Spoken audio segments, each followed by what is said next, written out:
We've come to it, the fastest car of 2021, an almost unheard of amount of power and speed from the v16, a car that seeks to smash all of the current records it faces. With a claimed top speed of 347 miles per hour, or 550 plus kilometers/h, the v16 stares down the next speed standard, 350 miles per hour. First debuted years ago, the v16 boasts stats that have had the automotive world whispering mystified. As we wait for production, it has an incredible 5,007 horsepower, an 81mm quad-turbo 12.3 v16 engine, and a general inquire for price, intriguing or constantly surrounding it. This car is certainly one to keep an eye out for in 2021, as what we do know about it signals that it'll be the car to beat if its stats are confirmed.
What I'd like to show you now is some of our development capabilities.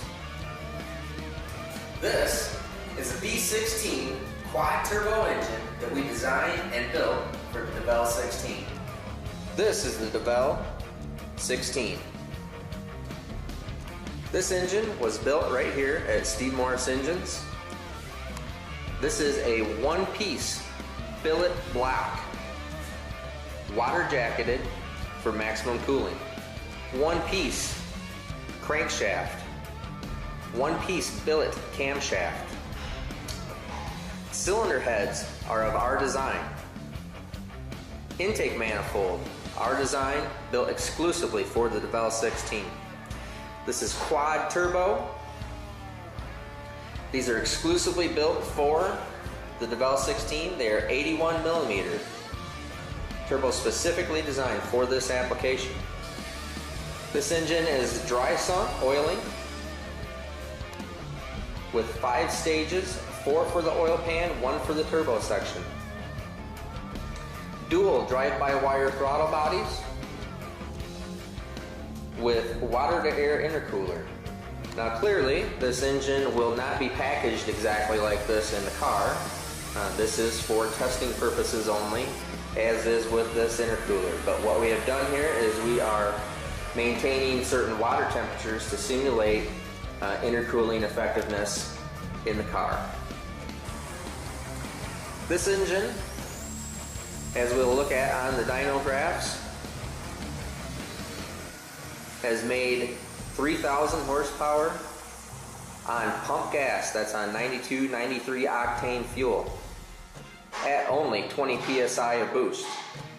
This is a hydraulic roller camshaft in this motor because we have built this motor specifically for street car use for the v16. We will be doing a full race version of this engine also with solid roller camshaft and larger boost numbers after we do some dyno modifications.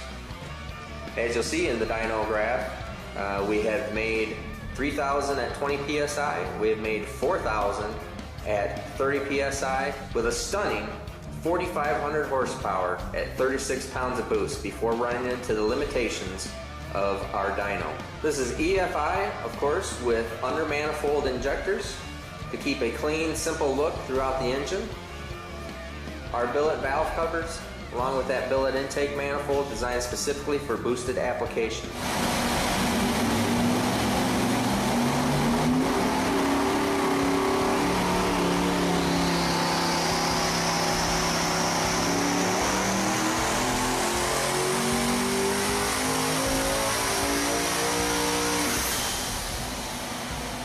Alright, now here you can see this is the higher boost, 36 pounds of boost, race fuel, v16 only fuel, but still with the hydraulic roller in the street mode.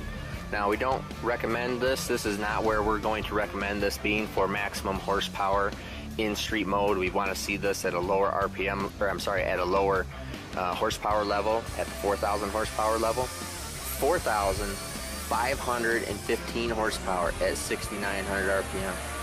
3,519 foot-pounds of torque, all at 36 PSI of boost. Now in this graph, you can see our pump gas tune, and this is a legitimate 92, 93 octane hydraulic roller, everyday street-driven mode. What we can see here is 3,006 horsepower at only 6,900 RPM. Now this is just a little bit before we did some other modifications to the engine because we wanted this hydraulic roller to RPM just a little bit higher. So this is pre-modification to the hydraulic roller system.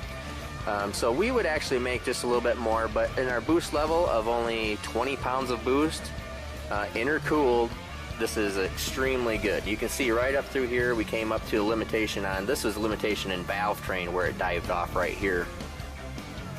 And you can see that we have made more RPM after we did our modifications, but this is a legit, very good 3,000 horsepower on 93 octane fuel.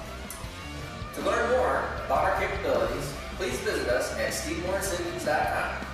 I'm Steve Morris. Have a great day.